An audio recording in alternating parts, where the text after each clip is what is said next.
ہمارے ہاں ڈھیر سارا طبقہ ہے جو نماز نہیں پڑھتا.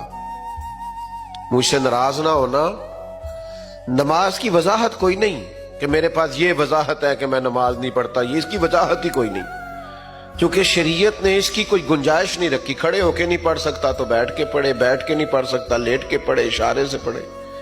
وضاحت کوئی نہیں. آپ دلیل نہ دیں کہ میں اس لیے نہیں پڑھتا، یہ پڑھنی ہے. اس کی آپ کلیریفیکیشن دے رہے ہیں، آپ جھوٹ بول رہے ہیں. اس کی کوئی وضاحت ہی نہیں. کیوں نہیں پڑھتے؟ یہ پڑھنی پڑے گی. یہ حکم ہے، یہ کسی حال میں معاف نہیں ہے. آپ کو پڑھنا ہے نماز. تو نماز تو مدد کرتی ہے انسان کی مشکلات میں.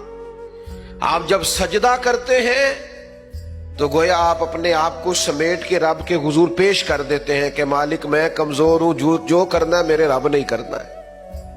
یہ سجدہ، یہ نماز، یہ اللہ کی مدد لاتا ہے.